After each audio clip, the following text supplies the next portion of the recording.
All right. Well, hello, everyone, and welcome to another episode of the T&T Podcast. As always, it's your boy, Tyler Layfield, today, joined by my regular co host. He's back, Torres Finney. Torres, how's it going, man? What's up, Tyler, man? Happy to be here once again. Excited and ready to go, man. It's been a minute. It's literally been, 4 weeks since I've been on this thing? It's been a hot minute, man. It has been a minute. It has been a minute, man. It's good to get back. Good to get back on here and, chalk it up. Dude, there's a lot that has happened in sports since then. So, we definitely got to chalk it up. I mean, from fighting till football and at least look, as long as Georgia's still winning, I know a lot of good things definitely happen, definitely stayed up intact with that and try to watch the games. It was hard for me to watch any games. ESPN Plus isn't allowed over there in Abu Dhabi, so I couldn't watch much stuff. A lot of rules in Abu Dhabi that you don't expect, but besides that, I mean, it was an enjoyable time. Yeah. I'm about to say last time we had you on the pod, I was going into the Contender Series fight. We kind of talked about it briefly here. Obviously, got the win, didn't get the contract from that standpoint. I kind of talked about it a little bit here. You got some stuff maybe, coming up in the works though. So, not all is, not all is lost or, not all hope is lost or anything, but you seem to be in good spirits about everything. You took a trip to Abu Dhabi with Trevor coming off of a big win. He, had himself a pretty good fight there. What'd you take away from your Abu Dhabi experience and, seeing Trevor and being able to watch those other fights in person? Well, it was phenomenal, man. It's cool, really cool. Like I said, two of my favorite fighters currently in the UFC, Khamzat Chimaev and Islam Makhachev. I really enjoy them mainly because our styles are very similar. It was really cool to be able to see and watch them in person and see the reactions to the crowd and see the reactions to everybody else. It was really cool to be with Trevor. I've been with Trevor in every single one of his fights. So that since he's come to Agoge, and it's been really cool to be able to go there and see that and experience that being in his corner. And he had a phenomenal fight, man. He stayed to the game plan, looked really good.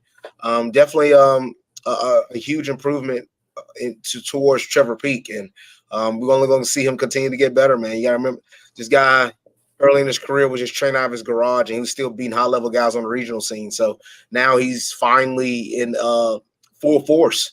And you got a full team, definitely working on skill set, actually game planning. A lot of guys just go in and fight, which he was really good at doing that. But now we're game planning and having things set aside for him, man. I think that's only going to make him better. Yeah, about to say this looked like a different him, more composed. I mean, they were saying it on the thing, but I mean, wasn't going in just haywire, just going crazy. He was actually, I think picking his spots and being very measured, and how he went about, this fight. So it was interesting to see that aspect of him this time, So threw me a little curveball on that, but it's still, same old Trevor, doing the little, those things, what do you call those? Little back fist or hammer fist or something like. What do you call those? Yeah. You definitely call those he calls them hammer fist, standing hammer fist. They're very unorthodox, but they are. But they're fun. It's just something that he throws. It's not. We still don't want him to throw them, but he still does it here and there. But it's good for him. Hey, if he lands it, he lands it. But Trevor's continuing to get better every single day, man. He's so much more talented than what he's already shown in the cage. I think a lot of people are sometimes mishap from what they see from him. I've always told people Trevor is much more talented, but that's any fighter. Every fighter is much more talented than what they show in the cage because a lot of factors play into what you actually bring to the table on fight day. So, I'm proud of the brother, man. He's looking better and better. Did some really good things, and I'm excited to see where they go with him. Yeah. All right. So while we're on the talking of the fighting, I didn't get to actually put my eyes on this. My dad and I were talking today, though. He had watched this fight, and I'd seen the reactions on social media. So big fight between Francis Ngannou and Tyson Fury. Ngannou having this is his actual first boxing match, right? Like, right? First ever one. Yeah. And from what I hear, he put Fury down, and he actually looked pretty good. And Tyson ended up winning split decision? Ain't that it? Mm-hmm. Fury won by split decision. Yeah, Dad thinks it should have been a draw, and that a lot of other people seem to think that things weren't necessarily called how they should have been. What did you think, though? I tell people this a lot. You know, most of the time when you go into an event and you expect somebody to absolutely blow out the other guy, and the underdog surpass their expectation, anybody expectations, everybody thinks the underdog should have won the fight. You see that a lot, but that's not necessarily the case here for that one as well. Nagano looked phenomenal. I mean, you got to remember, yes, the expectation of Nagano doing anything. Everybody thought Fury was going to knock out Nagano in under 3 rounds. I mean, we just seen Fury knock out Deontay Wilder, who most predeemed that Wilder was a better boxer than Nagano. Look, Wilder got over like 40-some pro boxing matches. Yeah, you would assume he's going to have a better he was going to do better against Fury than what Nagano was ever going to do. But that necessarily wasn't the case. Nagano, for a first ever pro boxing fight, you took the heavyweight champion of the world to a split decision. That's phenomenal. But I do believe Fury actually won the fight. A lot of people don't actually, in fighting, especially boxing has a rule set, and it's not about power shots. Yes, if you wanted to say Nagano did more damage to Fury, yes, he did. And he landed more power shots. He landed heavier shots. But from me watching the fight and the stats going along with it, Fury landed more shots. And boxing is about staying busy. And Fury was much more active. Even the shots. Yeah, I remember just touching the body with no power is a point. That's a point for you. Like just touching your body. Point fighting is a little bit, that's the problem that some people have in boxing, because all you got to do is touch, and just touching is scoring. And I have to do no damage. And that's what Fury was starting to do later in the round. I'm sure he's trying to inflict damage upon some of it, but he just kept touching. And Nagano was just trying to do more power shots. And yeah, when he landed, and it affected Fury big time. I mean, my goodness. But Fury was just touching, and that's how you win the fight, man. It's about the one that stays the busiest the most. Fury just stay busy. I did think Fury won the fight. You can make a case. I mean, Nagano looked really good, man. And this is what makes me excited about Nagano, was the fact that he betted on himself. He left the UFC, went to the PFL. Everybody told him that's the dumbest thing he could ever do. It wasn't smart. He's not making no money doing that. Yet he betted on himself, proved everybody wrong. Just got a huge payday, $20+ million boxing Fury. They already say he's going to be ranked in the top 10 as a top 10 boxer in the heavyweight division. First time ever, especially for a pro debut boxer to do that. This is like a Creed Rocky movie. And then not only that, he's got that contract fighting with the PFL, which is also $1 million per fight. Nagano is killing it. He's proving everybody wrong, and definitely rooting for the brother. Yeah. So, starting off pretty hot, he's only got, he's only going to get better from here. You have to figure. Well, yes, for sure. But yeah, the thing is like fighting, you would think fighting is about winning and losing, but it's not. There's a lot of extra things that go on behind the scene, and that's just the way it is. I bet some people thought, you got to remember this. Y'all think Nagano, they wouldn't let Nagano win a decision over their heavyweight champion when they have a huge heavyweight title boxing fight in December when Tyson Fury got to fight Alexander Usyk? There's not a single chance in God's green earth they was going to allow Nagano to win a decision against Fury. I'm just telling y'all that straight up. Like, it wasn't happening. When you put it that way. Only way Nagano was going to have to win, he had to knock him out. Only way. Yeah. All right, so let's get into this past weekend's games. We'll kick things off hot and heavy. Georgia, Florida, the big game for us heading into this weekend. The world's largest outdoor cocktail party, big rivalry game every season for us. Going into this game, didn't quite know what to expect coming off the bye, but came in, started off a little shaky. Florida just marched right down the field. Eugene Wilson just drove them straight back, and they scored on their opening drive. We went all the way down, ended up kicking a field goal, but really from there, really the key point of the game, and I was talking to Dad, he said the same thing here, was when Florida went for it in their own territory on fourth down early in the game. Like it was pretty early in the game, and I think it was literally the start of the second quarter. It was the first play of the second quarter because the time ran out of the first. They direct snap to the running back ETN. looked like they were maybe trying to run a pass out, like he had the option to either run it or maybe get a pass off. But the way we attacked him, he didn't really have an option. So ended up, hitting him in the backfield for a loss, ended up getting the ball, scoring from there. And it was all downhill from there, down here from there for them after that point. So big win for Georgia. Really liked what I saw. Dominic Lovett had some big plays. McConkey, Kendall Milton looked good. Dejan Edwards looked good. Carson Beck looked good. Defense had some pretty good stuff. So, it has me feeling pretty good going into this weekend. What'd you see, man? I agree with you. I feel like this is one of the games where we saw Georgia play one of their most complete football games. I feel like in an entire season. Just probably one of the more complete.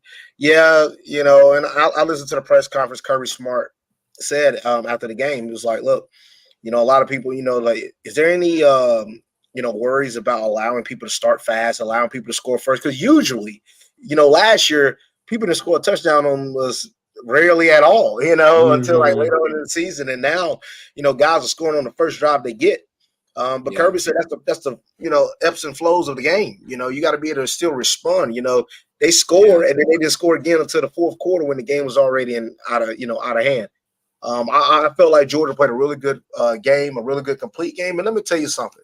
I like this because it allowed Carson Beck to be more open. And I know a lot of people's like, there's no shade on Bobo now, but I want to say having a guy like Brock Bowers out, I ain't gonna lie, I think he's our best player on the team. Having a guy like Brock Bowers out allows for everybody to step up. It allows for everybody to step up in their role and what they need to do throughout the game. There's no Carson Beck, there's no, oh man, close my eyes and look for where Brock Bowers is. You can't do that. Now, yes, he had Lat McConkey come back, the running back. That's probably one of our best running games playing against an actual team like Florida that I think we've had throughout the entire season. A lot of receivers stepped up, like you say, and I just bless me.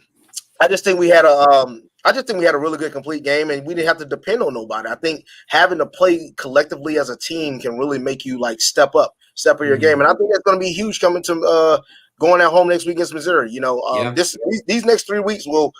I think we got a good little eye of what Georgia is. I think we're already tough. I think we're one of the best teams in the nation this year, and I think we will make the playoffs. But I think these next 3 weeks is going to be really telling of how good we really are. Going straight from Missouri to Ole Miss to Tennessee, and those aren't easy games. Those aren't easy games at all. So, and then heck, if you want to throw in Georgia Tech, who's been upsetting people left and right the last few weeks, so we can throw that in there too. So I think we're going to really see ourselves see how good UGA is now against the harder part of the field. I feel like we've had some good games. I think this Florida team was somebody to really not take for granted, and I think we went in there and handled business. Yeah. Like you said, it had to force us into a spot where people stepped up. Just to brag on him. He's been a frustrating player kind of this year to watch, but Oscar Delp, he stepped up. Thomas ended up doing some good stuff. So, like you said, good team play all around. It is going to have to come into play. These next few weeks it's definitely a gauntlet. All right. So that leads us into the biggest upset of this weekend. You did mention, one upset there when you were talking about Georgia Tech and North Carolina. We don't really have to, I feel like, get into that one too much. Not really. Yeah. But Oklahoma versus Kansas. I didn't actually get eyes on this one, really. I had a pretty busy Saturday. But Kansas, they've been known, this ever since really last season to have a pretty potent offense. They can put up points on you. Oklahoma, I expected a little better of them, coming into this week, just after everything has been going for them. But, man, they ended up dropping the ball on this one. Brent Venables. Very disappointing because I ain't going to lie to you. Now, I thought Kansas wasn't no walkover for anybody. Let me get that straight anyway. And I actually said, if Oklahoma, when they beat Texas a few weeks ago, I did say if they get by Kansas, the rest of it is just smooth sailing. And I'll be honest with you, I did not actually see them losing to Kansas. I just said, that's probably going to be one of their tougher games throughout the rest of the year. Yeah, and heck, next week might be another one because they got Oklahoma State. But I thought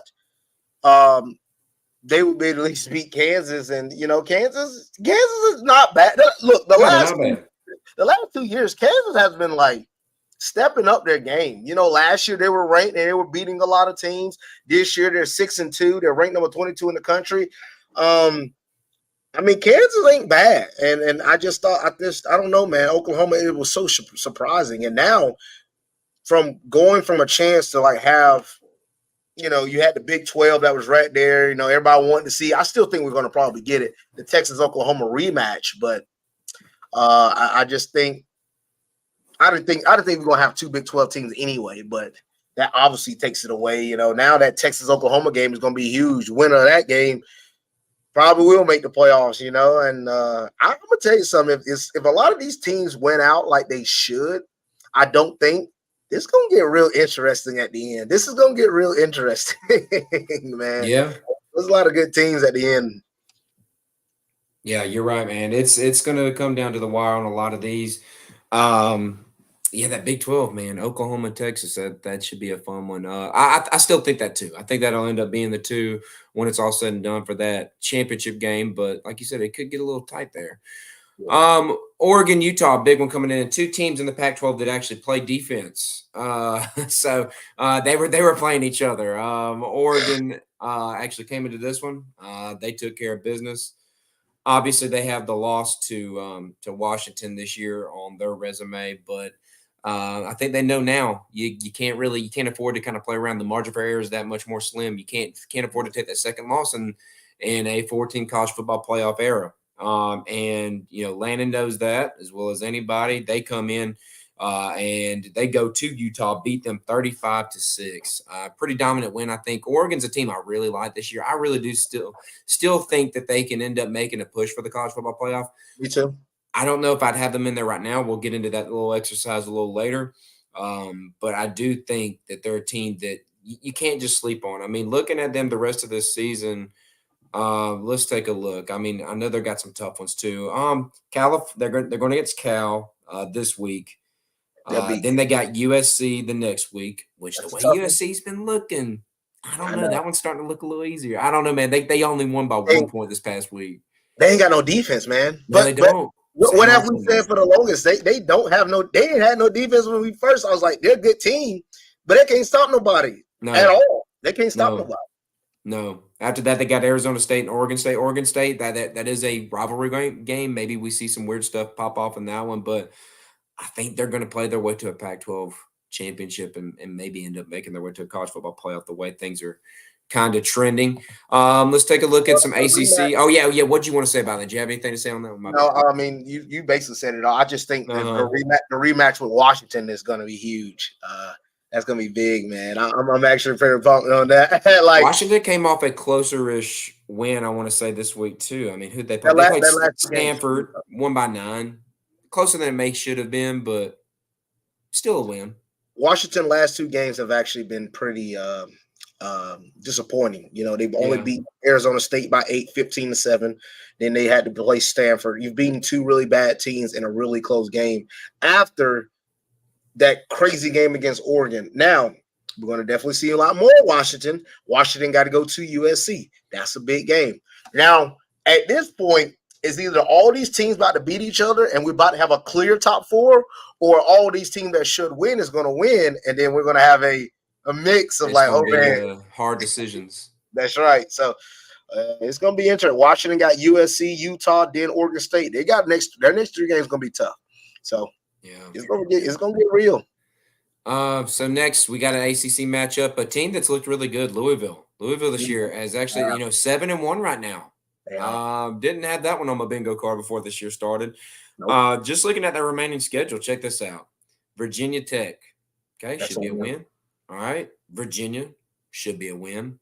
Miami, at Miami, that could be a little close, but I still think you got to give them the edge. And then Kentucky.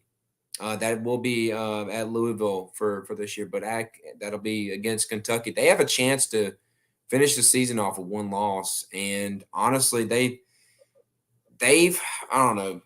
They beat Georgia Tech, Murray State, Indiana, Boston College, NC State. They did win against Notre Dame. That's their biggest win so far. And then the next biggest win was this past weekend against Duke. It was a shutout. So I mean, that has to count for something. I feel like. What do you see this team doing? Do you think they have a chance to play their way into somewhat of a playoff spot? They're going to play their way into a bowl game. They're not playing into the playoffs. Their chances of making the playoffs are out. Because I Reason mean, why, go right ahead. now, I mean, you look at it. I mean, let's look at the ACC right now. ACC, it's Florida State and it's them. I mean, that's literally what it is, bro.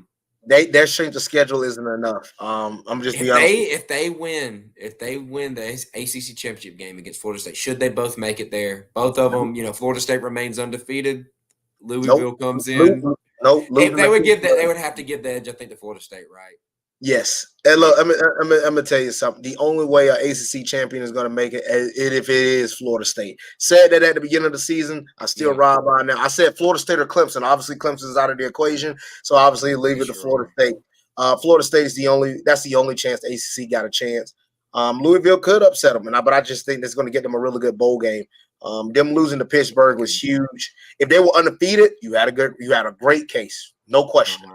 But like you say, man, I mean, look, they only beat North. And look, winning is winning. I'm the biggest fan of that. Winning is winning. So I'm not going to sit here and be like, oh, look what they beat. We're Georgia fans. That's all. We right. You know what I'm saying? Winning is winning. If they were judged by our, the way we win, people wouldn't really care for us, which I think we are automatically judged anyways by that. But that's true. But when you're playing some of the worst teams in the ACC and each one is by one score, like Indiana 21-14, North Carolina State 13-10. Yes, you blew out Louisville. I'm not Louisville, Notre Dame, but then you lose to Pittsburgh. I mean, you just can't have those type of stuff. I just don't.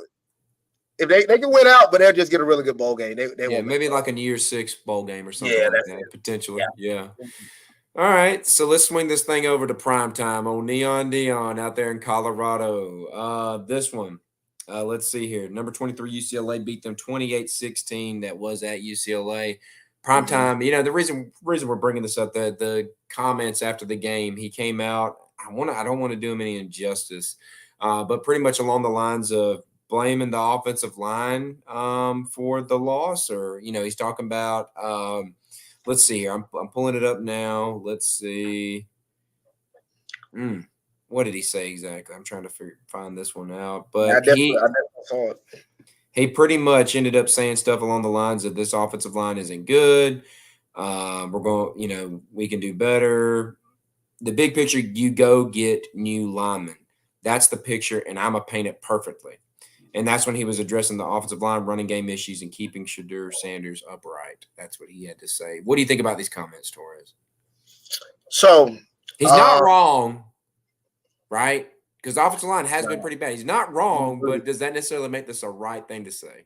I'm going to say it doesn't make it a right thing to say, but it doesn't veer from what he's already has said. Reason why I say that, when he first got to Colorado, what did he do? He told all those guys, some of y'all going to leave. Y'all are not good. There's a reason why y'all have not won a game in this so many years. I'm cleaning out shop. He literally told them that in a team meeting. He said, if y'all been here, y'all won't be here next year. Like, he is that straightforward. He is that straightforward towards the media. Dion is a guy that just does sugarcoat regardless. He's I'm going to be honest, he's not the normal coach that you would get like with a Nick Saban or a Kirby Smart that wouldn't necessarily do that with their players. They wouldn't go out there and be like, oh, I'm definitely getting rid of this offensive line. They're not saying that. They're saying it in the nicest way possible, but we know what they're talking about. Dion just straight up said, no, we got a new offensive line next year. They suck. I mean, he's not wrong. It's just not politically correct. But I'm not necessarily against what Dion is saying. I just think when you're dealing with teenage, I mean, these guys are near grown men. I mean, he always talk. Look, I look at their stuff on YouTube. He do talk about, if y'all want to talk about getting into the NFL, I'm gonna treat you like a player. I'm gonna treat you like the real world. I'm gonna treat you like a grown man. So, like, I mean, he's been mean to him within the public. I mean, it's not the nicest thing to do in the world. I'm not gonna say I agree necessarily. I don't agree. I don't agree with Dion in the way he's going about it. But what I will say is he's not wrong in the case. I mean, look, I was able to catch up with some of the game. I watched the highlights on YouTube against Stanford. It was up. When I was, it was right after my fight. It was up 29-0 against Stanford. That's right. And they lost. How the heck you go up 29-0 and at halftime, and they came up short and they lost. Stanford is not a good team, and they were at home in that game. Then you turn around, you play a team like UCLA, which we knew were one of those teams that we didn't think Colorado would win anyway. But they're playing a lot of tough teams. Heck, this is one of those years where the Pac-12 is actually like ranked. Like, you see how many ranked teams the Pac-12 have? Like, out Yeah, of they're all actually pretty solid. they are. So, and he's playing all of these teams back to back to back. And to continue to play all these teams consistently, he's struggling. But besides the Oregon game, I'm gonna be honest with you, they've been right there in him. Like, they're playing good. Like, I know some players, you gotta remember some of these players he's brought from Jackson State, they're not accustomed to some of these bigger boys. I know football is football, but hey, there's levels, man. And some of these guys aren't accustomed to that. So they're still learning. And I just think he just probably was in a moment. He's a little mad. He's mad. Yeah. He's mad. So Yeah, it's still a good season regardless, because I mean you already have outperformed what everybody thought you would do. It's only up from here. So yeah, he will get the guys. It's only a matter of time. All right, we're transitioning over to week 10. We're gonna make some week 10 picks. I'll give you the spreads. You know how this goes. We'll be talking about these different matchups and giving our takes. Here we go. Let's kick things off with the hometown team, the UGA Bulldogs, University of Georgia Bulldogs, hosting the Missouri Tigers, number 14 Missouri Tigers right now. They're 7-1. They're going against the undefeated, Georgia Bulldogs. Obviously, the one loss. Let's see. The one loss was to LSU, correct? I believe that's right. Yeah, LSU, and obviously that came down to the end. I mean, it was a 10-point game, but that one was pretty close throughout the whole thing. Right now, UGA opens up as a 16-point favorite at home. Torres, I'll let you kick this one off here. How do you see this game playing out, and do you think UGA covers the spread, or Missouri is able to keep this one close? So you would think with a team like Missouri, how they have played so far, that this game is going to necessarily be one of those tighter games. Missouri has surprised a lot of people with the season. Not necessarily you. Tyler called it from the beginning of the year about how good Missouri is going to be. And so far, they have lived up to that. I mean, not even close. I mean, they have surpassed it. They've surpassed way past my expectation. I mean, these guys are killing it. And especially going on the road beating Kentucky. I actually didn't think they would win that game. But right now, they're about to have an opportunity. Heck, you got to think about it like this. Missouri wins this game. They control and then they went out. They control the destiny, and then they can win the SEC East and be in the SEC championship. So this is a big game for Missouri, and I feel like they're going to come out with their horses. I think Georgia wins this game, but I do think we win it at least by 10 points. Minus 16 is a push. I think that's a little bit disrespecting Missouri. I'm not going to completely disrespect Missouri, but I'm going to still give Georgia the edge. I do think we're still more talented. I do think we're better defensively. I do think we're going to be more physical. Us playing behind the hedges at home is huge. Give me Georgia plus 10, but they're not going past 16. I disagree. Yeah. All right. Yeah. This is only, this spread right here. I think Florida's was, we were, minus 14, that was the spread for that one.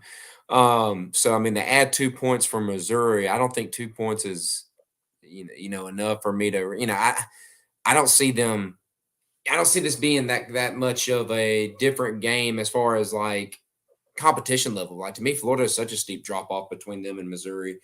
Maybe you can put the neutral site was a factor in that, but Missouri coming in, good quarterback, good, pretty solid running back, some good wide receivers. They've been building up their trenches. Their defensive line's pretty good. They got some good DBs that are go under the radar. I mean, while you were gone, I had the guy that taught me into Missouri this year, Craig. He jumped on the show, and he kind of took us through some of these dudes that they got, and they got some good guys, man. And we know that field goal kicker's pretty good because he gave it to us last year, man. He was keeping them suckers in it the whole time, and then obviously winning the game against Kansas State earlier this year with his kick. They got some good guys. The talent level is pretty vast compared to Florida, I think, myself. And I do think they're going to have enough to stay in this game. 16 points, I think that's way too much for Georgia to cover. I'm like you. I think this is more of a 10-point game, if that. I do think we're going to play a good game. Don't get me wrong. Like, I really do think we're going to step up to the occasion, because right now it just seems like we play down to the ones that we're supposed to go up on, and we play up to the ones that, the teams that are supposed to be challenges for us, like the ones that are kind of in our way. I feel like we find a way to kind of get up for those ones, and I don't see that That changing all the here. time. Yeah, I think, yeah, and you're right. You're right. And I think we end up getting up for this one. I think we see a great game from our team. I do take them to win. I do not take them to cover, similar to your pick there. I think we'll see another good game from Carson Beck. I've been loving what I'm seeing. Bobo, hey, for all the crap he takes, Bobo's been killing it, bro. Bobo's been looking pretty doggone good. So we can't keep coming after him on that one. So yeah, man, that's how I'm gonna go. So we agree on that one. Kansas State versus Texas. Right now, Kansas State is number 25, 6-2, going against the number 7 Texas Longhorns at 7-1. They had the obvious the one loss came to Oklahoma in the Red River rivalry game, Red River shootout, whatever you want to call it. Texas comes in as 5-point favorites. They did have to start a new quarterback this past week. He came in and did a pretty good job, I'd say, against BYU. Let's see here. His stat line for this one, because I didn't get to really check this one out, but he threw for 170 yards, 2 touchdowns, 1 interception. He was 16 or 25 on his passes. Looks like they kind of relied a little bit more on the run game. Jonathan Brooks has been a really good running back for them. He had 16 carries for 98 yards and a touchdown. Going against Kansas State, who can have a pretty good defense. Let's see here. What's their scores been here lately? They've been actually dominating the games they played here as of recently, and they will kind of give them a tough look, I think, defensively. I think this game, and they kind of have this line where I think it should be. I don't think I'd take Texas by a ton here. If I do, it is at Texas. It is a noon game. I'm going to go Texas to cover just because the point spread is so low. I think they can win this one by a touchdown or more. So give me Texas to cover that 5 points on this one. Yeah, Kansas State's a really good team. I think a lot of people a little bit forgotten a lot about Kansas State. It's funny, Kansas State is ranked number 15 in the country. They lose to Missouri, then they become unranked because that's how much they disrespected Missouri. Yes, Missouri was unranked at the time, but I feel like Missouri has shown that they're that good of a team.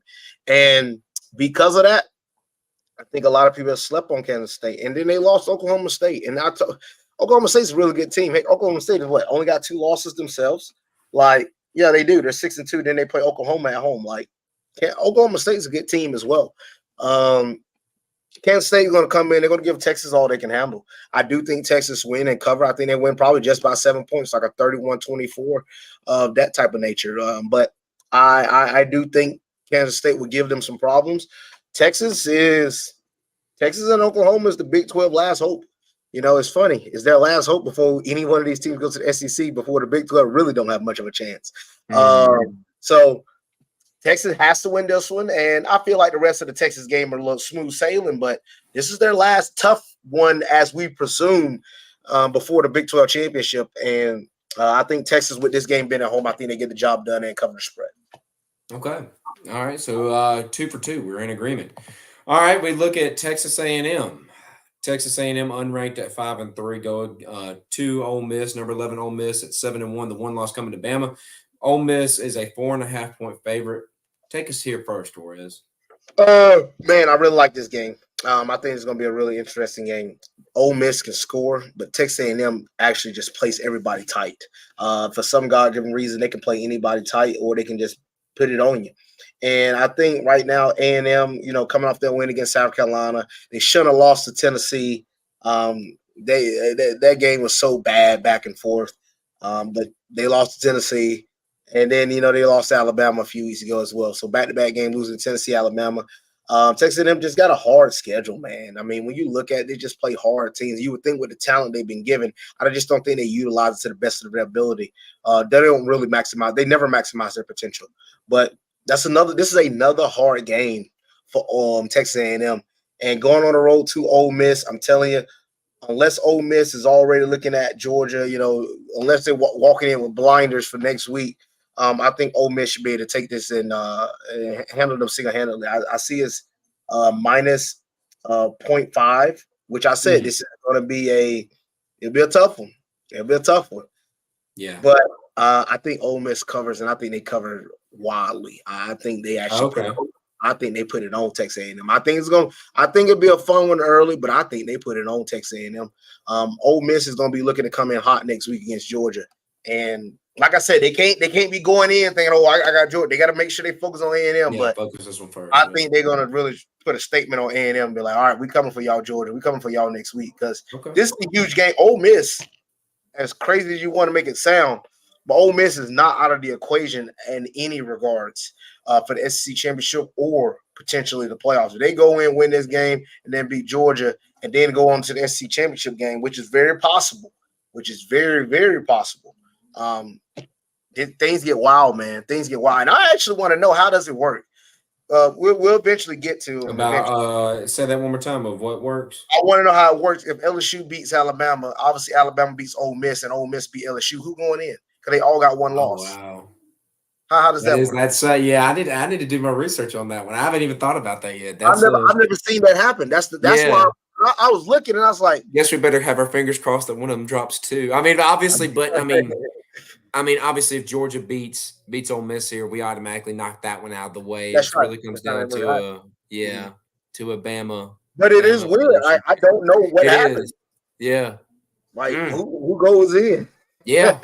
Man, yeah, I have to look into that. That's I haven't even thought of it. But yeah, go as far as my prediction goes, I'm kind of leaning a little bit more toward where you're at here. A&M, they do have a pretty good defense, but Ole Miss, I don't know, man. They struggled against Bama when they played Bama. A&M, really what it comes down for me though is, can A&M muster up enough offense to put points up against Ole Miss?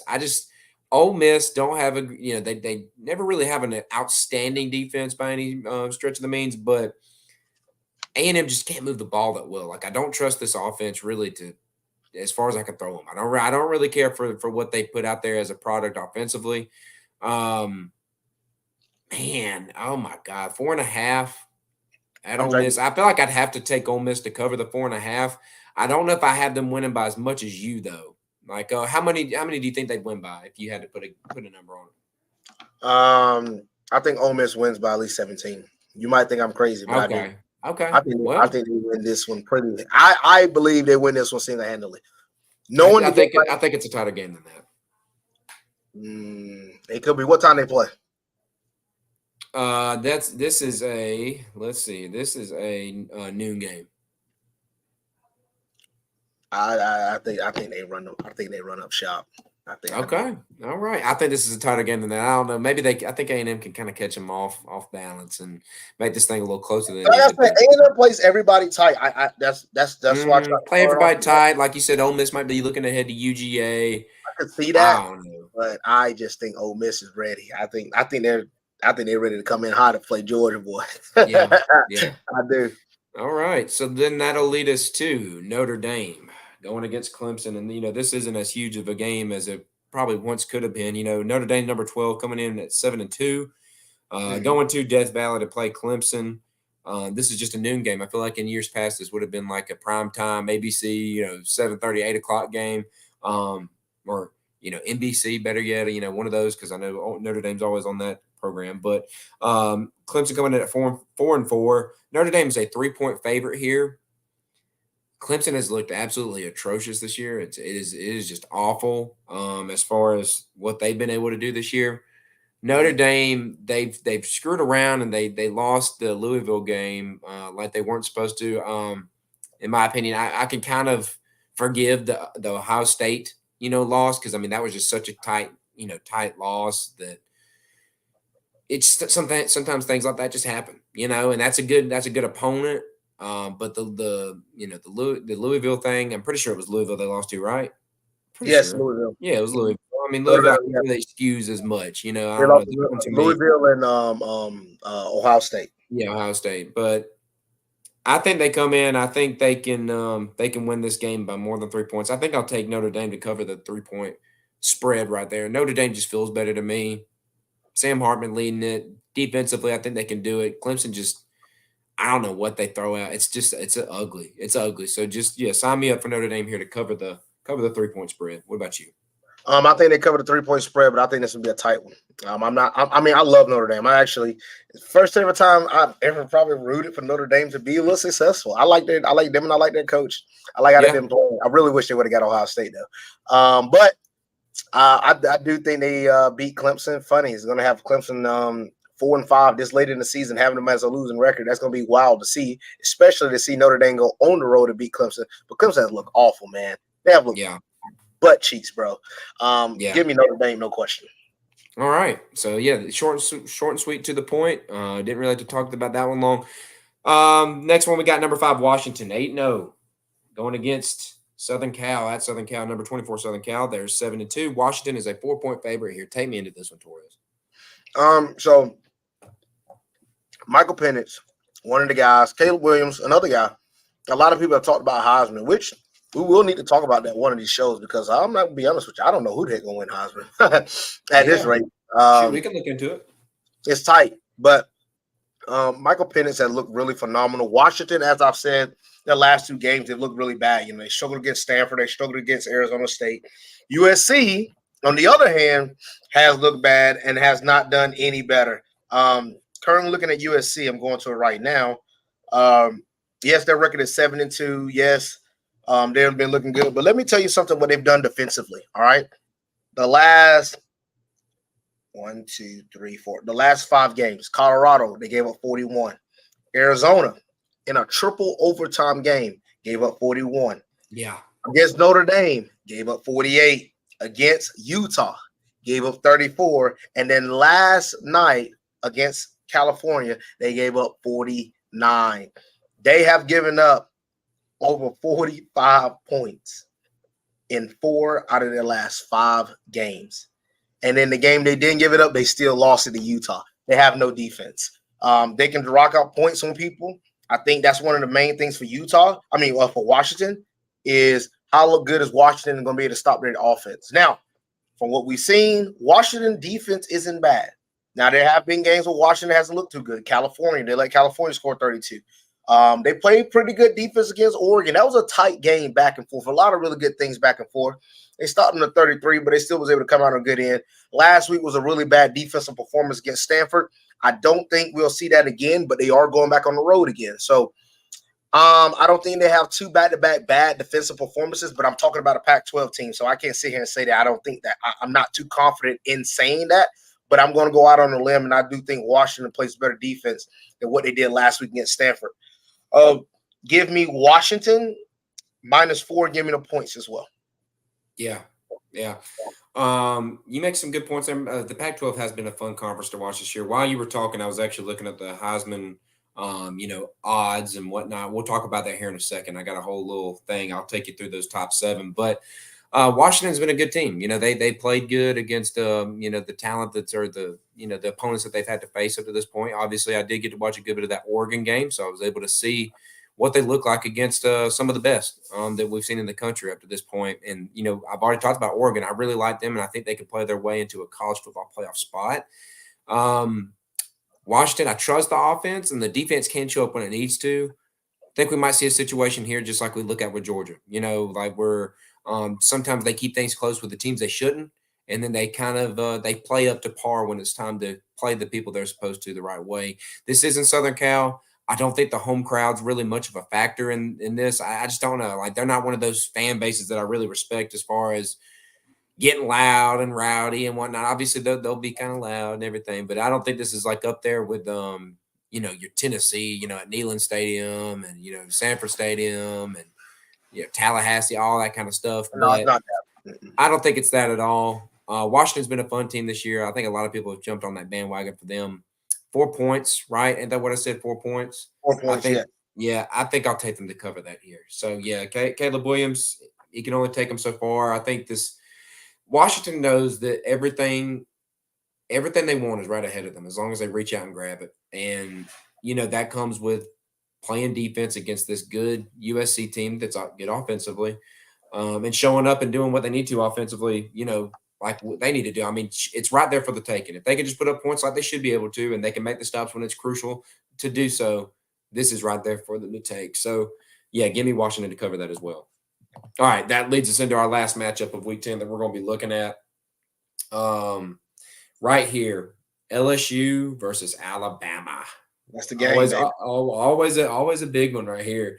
Number 13 LSU, that is, at 6-2, going against number 8 Alabama at 7-1. Alabama obviously losing the one game to Texas, and then LSU obviously had the game. The season opener against Florida State as a loss, and they also dropped the ball against Ole Miss in an absolute shutout. Who did LSU play this past week? Do you know? Nobody. They were on a bye. Ooh. Alabama and them had a bye. That's right. Wow. All right. Yeah, both them and Bama. I know. You've been given 2 weeks to prepare for either team. This is about to be a phenomenal game. I know. Oh man, this is going to be really good. Right now, the point spread as we're looking at it is Alabama 4 points, 4-point favorite in Tuscaloosa. Good God Almighty! I don't know, man. This is going to be fun. But I have learned one thing over this year. I'm talking to you, Kobe. I'm talking to you, Jacob. I don't pick against Nick Saban anymore, man. I done not picked against him too many. I know I picked against him against Texas, and I did get that one right. But the Ole Miss, way off. I that one just, oh God, that was just an ugly game from them, and they didn't have what it took. And I'd like to say I feel the same way. I think LSU's a little bit of a better team than Ole Miss. Especially offensively. I love what they have offensively. I mean, they got a great quarterback that's in the Heisman running that we'll talk about here in a minute. They got a pretty solid running back. Good wide receivers, to say the least, pretty decent tight end, okay offensive line. The defense is where we kind of run into things, though. And they have just been a funnel. You could just cut through them. There's just holes all in them like Swiss cheese. Like they just get picked apart. And here recently, I feel like Bama offensively, they've been picking things up. Like Jalen Milroe, as much crap as people give him, he's been looking a little better. Jermaine Burton, when it's time for things, Tommy Reese he's been drawing up some pretty good plays to expose the weaknesses of the other team's defense. Jermaine Burton, he was just feasting. Who was he? Was it against Tennessee that he was eating on? No, it wasn't. Who was Jermaine? Yeah, Jermaine Burton against like Arkansas. Yeah, he had some where he was just there was one game he had like 3 touchdowns or something like that. It was something just. Arkansas. I don't know who it was. I don't know who it is off the top of my head, but they just ate, man. He went to town, and they just exposed that matchup literally the whole entire game. Let's see. I think it was Mississippi State. I think it may have been Mississippi State. I'm looking right here, but either way, they're offensively they've been picking things up. Defensively, they have looked solid. So you really can't crack on him in that. No, it wasn't Mississippi State. He didn't show up for that one. It must have been like it was Texas A&M. Texas A&M. Yes, the game that I thought they were going to keep it closer. There you go. Yeah, and that was a close game, but he went to town. Tennessee this past the week, the last game they played. Obviously, they started off things pretty ugly, but they picked it up. I think you could see a similar thing. I just think that. When you have Nick Saban out there, you can't count this team out, especially if they go down, they get punching them out early. I think they come back and they can win this one. LSU, I think, will come out pretty good. I do think they'll be able to do some different things that might help them out here, but I'm not going to go and pick them. I got to pick Alabama, and I'm going to pick them to cover that 4-point spread here. So call it the kiss of death, call it what you want. I'm going with Alabama here. I'm picking them to cover that 4-point spread. Tyler, I really do like what you were saying. Oh, no. But I'm going to have to completely disagree with you on this. Oh, Lord. And I don't even think it's going to be I'm going way south on what you were saying. All right? Let me tell you why. I know you said not to bet against Nick Saban, but can we please look at the last 3 teams they've played, and you want to tell me that you're that much more confident than Alabama? I feel like I am. I mean, that Tennessee win was pretty big, I think. I mean, going down early like they did and coming back, I think so. In a game that they supposed to win and they look like that early. Now, yes, I know people gonna be like, you can't get to talking. Look at how Georgia looked. But hold up. Alabama has looked shaky all season. besides that Mississippi State game, where's the game you can point to me and be like, man, that's the Alabama I'm used to? Tell me another game. It hasn't been total dominance, but the Alabama coming back on them second half, coming back on Tennessee second half, I thought that's Alabama I'm used to. Tennessee was driving Florida. I'm not like I wasn't. I think Georgia's going to go in Knoxville and put a whooping on Tennessee. That's how much I do. I no longer fear Tennessee. I wouldn't go that far, man. Anymore. We'll get to that when that week comes. When that time rolls around, but you're overlooking it, buddy. I'm not. I don't think I am, man. I am not sold on Tennessee, dude. Tennessee has not looked that good. They struggle with everybody. Look, when Tennessee was struggling with Austin Peay, when I said, dog, these boys got a tight game with Austin Peay. Then they lost to Florida the next week. Then they struggle with UTSA the following. You think I'm worried about? I'm not worried about Tennessee. But look, that gives me nothing to do with Alabama. All right. Alabama has not looked that good at all this entire season. I've actually, let me tell you the reason why I can say that confidently. I have actually sat here in the times I've been able to watch majority of all the games. I watch all the Georgia games, but I've actually watched all of Alabama games this year. The only one I did miss the Texas A&M one a little bit, but I've watched the Arkansas one. I was able to see the Tennessee one. All right, let me tell you something. I am not confident enough at all in Alabama, and that's why it gives me a little bit more confidence in my LSU pick. Reason why I say that. Now, a lot of people are telling me that Alabama has the best chance to beat Georgia. I actually do believe that. If there's any other team in the SEC, they got the best chance to beat Georgia, I do believe it's Alabama. Mm-hmm. But I am not fully sold on Alabama, mainly because their offense is very inconsistent. We talk about Jalen Milroe, that he does have spurts. He does. He does have really good spurts here and there. And he has looked good in moments, not consistent. And I think Saban consistently says that in his post-fight. Jalen has looked good, but we got to keep it. We got to keep stringing it. We got to keep stringing. He's not stringing this stuff together. And yes, maybe having a bye week, getting these 2 weeks to help you get a little bit better, especially against a defense like LSU. We might see a career game for Jalen Milroe. But he has struggled against teams that defenses aren't that good. Tennessee don't have a really good defense. Arkansas, people were running up and down them all year long. Arkansas don't have that good of a defense. I don't think LSU got that good of a defense, but I do believe they're going to get enough stops. I do believe they're going to get enough big key stops throughout the game. I do believe LSU would do enough to win the game. I think LSU can score on Bama at will, but I don't think their defense can stop them. But I do think their defense is opportunistic enough to create plays to get things on Alabama. I do think this is going to be a high-scoring game. When the last time we seen a high-scoring LSU-Alabama game? Well, wait, that's right. 2019 with Burrow and Tua. I think it's going to be a little bit of a reminiscent of that. I think we're going to see a lot of points put on the board. I don't think it's going to be a one-sided game regardless on either way. I don't think Alabama, with them being at home, when Alabama being at home will have that mystique. This year, it has not. The teams that have been able to come in and do what they do against Bama on the road. I mean, you're looking at the scores there. I mean, 24-21 at home against Arkansas. Obviously, the 24-10 to Ole Miss, then the 34-24 against Texas, struggling against South Florida. I'm just not fully sold on them boys yet. And yes, look, they can beat LSU. I'm not saying it's not going to be impossible, but I'm picking LSU. I do think LSU will be opportunistic enough on defense. I think Alabama's still going to probably drop 28-30 on them, but I do think LSU will score that many more points because of how good their offense is. I know a lot of people talk about Alabama, say they have one of the best defenses in the country.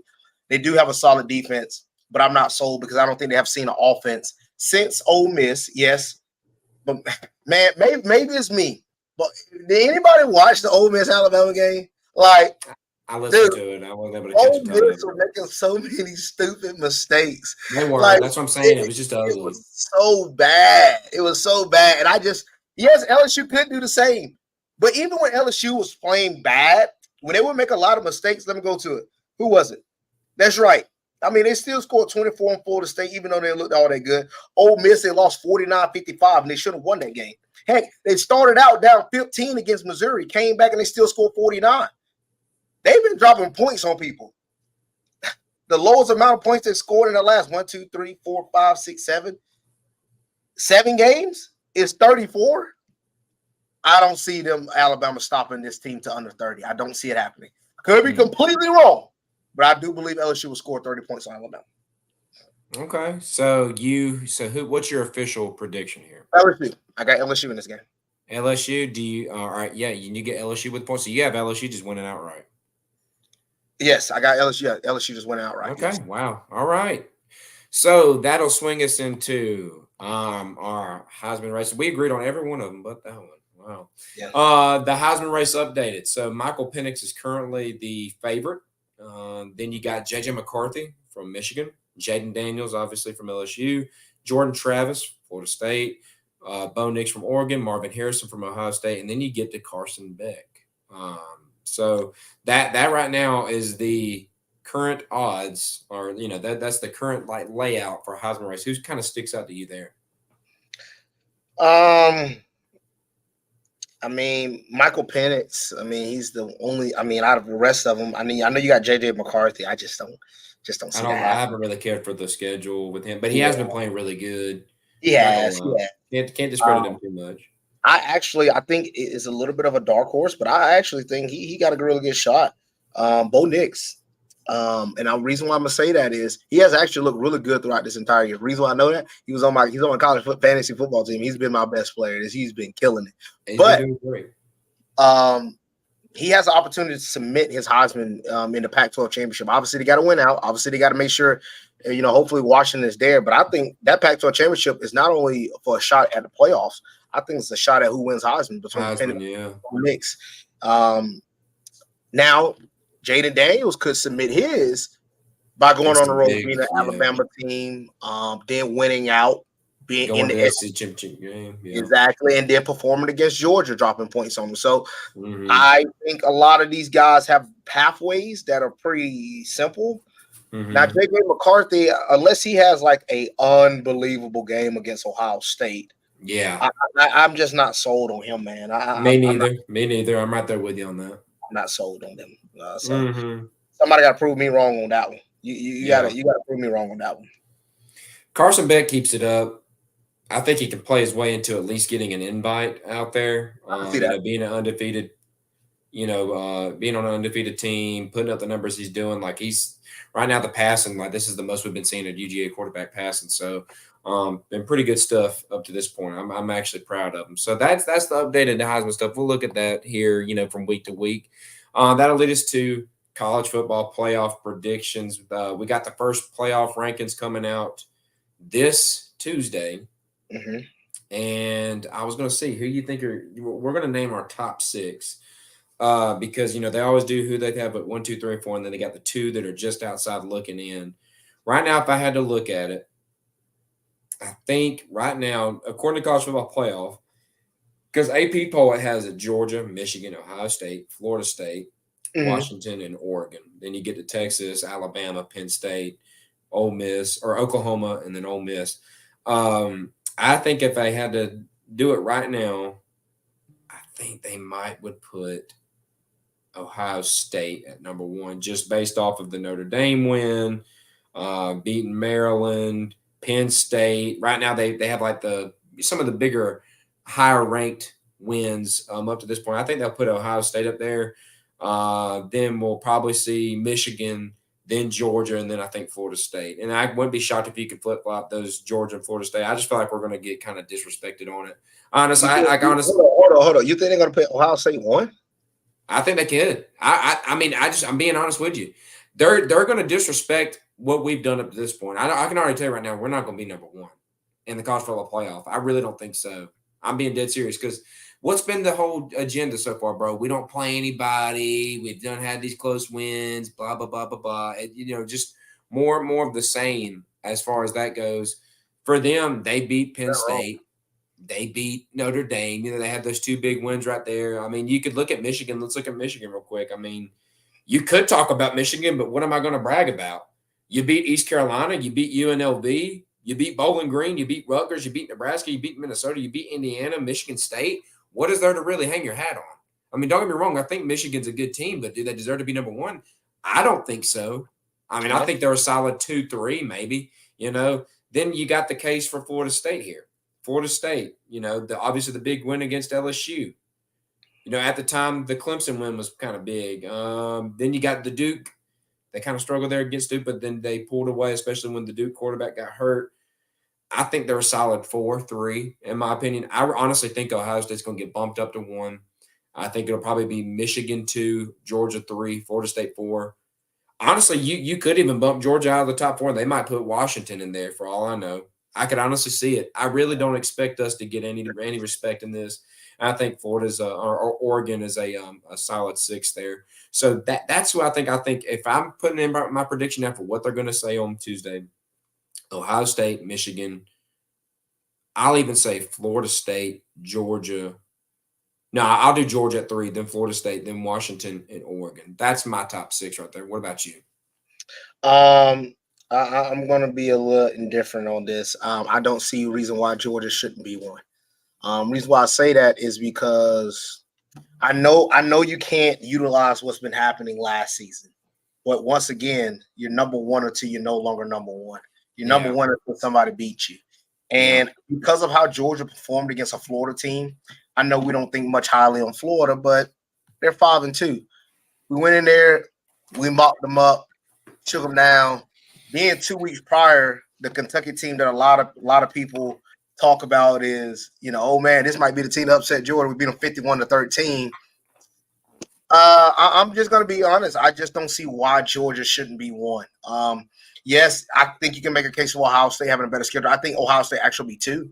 I think you have Georgia 1, Ohio State 2. In my opinion, Florida State should be 3, and then Michigan should be 4. I think they're going to keep Michigan in the top 3. I don't think they're going to bump Michigan down. No, I don't think so either. No, I don't think so either. You might could play a card where they cheated, whatever, with all the sign stealing stuff. They might put something in there about that. I doubt it, but they could. I agree with you. I don't think they will lead. I think Michigan for sure is going to be in the top 3. But from looking at strength of schedule and who has played, now Florida State has struggled a little bit here, and they have struggled a little bit in that team. But I think they've had a better schedule than Michigan, and I think Florida State should be 3. I would do the same thing, man. I really would, but as far as what we think should happen, as far as what we feel should happen, I think it's going to be 2 totally different things. That's why I'm just telling you right now, be prepared for Georgia to. I wouldn't even be shocked if they drop us out of the top 4. No, I won't be surprised. I'm not going to be shocked at all. Now I'm asking you this. I'm asking you this. All right. Now let's start playing scenarios. All right. You're gonna have, let's just say, obviously there's gonna be a winner or loser between Michigan and Ohio State. Okay, we're gonna get one of those. So let's just say Michigan, just for the purpose. All right, Michigan. All right, Michigan's undefeated. All right, you got Florida State right there. You have Washington. Let's just say they go undefeated. All right. Then you have Texas and Alabama. I'm just going to go out on a limb and say Alabama beats Georgia. Texas wins out, beat Oklahoma. They avenge their loss. So you're about to have Michigan, Florida State, Washington. Who gets that 4th spot? Because you'll have a 1-loss Ohio State, which will probably be thrown out because they lost to Michigan. But then you have a 1-loss Georgia, who've been number 1 ranked all whole season. You have a Big 12 champion Texas and a SEC champion Alabama. I feel like they drop us out. Yeah. Oh my God! You can maybe make the case. Texas is kind of speaking to me on this one. Me too. I had an argument Alabama team, an Alabama fan yesterday, and he was saying, well, Alabama should be in because they had to play tougher teams. And I said, I don't necessarily agree with that. I think Texas have played a few more ranked teams than Alabama. We looked it up. Texas had. Mm-hmm. But beating the number 1 ranked team in the country, depending on however they beat them, if that was the case, could that warrant you a shot? But then you got Texas, who beat you, did avenge their win. So, I lean Texas, but I really wouldn't be shocked if they could be from there. I really would. I think we're for sure. Hey, I think we're dead in the water, though. I will say that. I think they bump us out.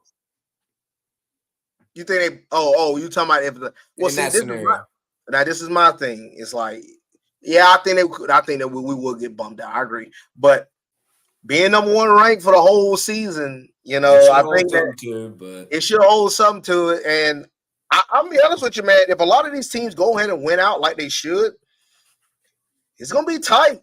Oh, Yeah. it's gonna be tight We need late some in the chaos. We need some madness. yeah. I think there's gonna be some chaos to make everything look much more clear. But it's gonna be tight, man. I think a Mhm. lot of this stuff gonna be tight. But what's good? Michigan, Ohio State got to play each other. What's good? Yeah. Washington, and Oregon got to play each other. That is if one of them don't lose. And Yeah. then if Alabama wins out, we got to play Alabama. So that is what it is. I don't think Alabama wins Mhm. out. I think we see LSU. All right. Well, anything else you want to add here before we break it down, bro? Man, I'm good. Thank you for all the people that support the show. I'm happy to be back here again. Once again, we're getting back on our normal schedule, man. 17-hour flight does not add up well with this body. Thank you. I want to say to everybody, thank you for all the support. Definitely for the fight. I definitely had a lot of messages from all over, from literally all over the world. It was pretty awesome. And a lot of people that definitely back at home and all the people that tuned in and watched and had watch parties and all things of that nature. I thank you.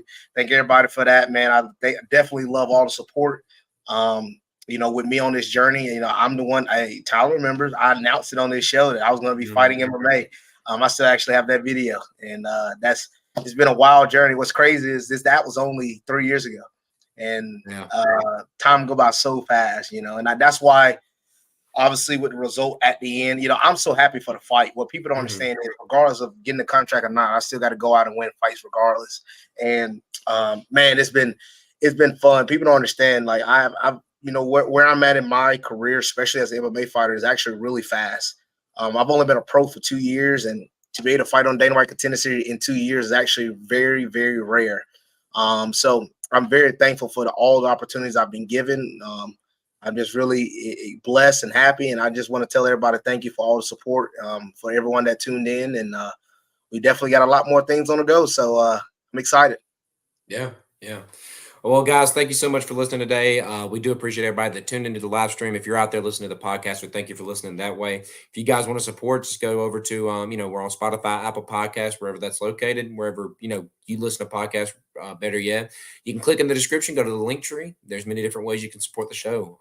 As always, we really love having you guys join us. And as always, we'll see you next time. Boom, boom.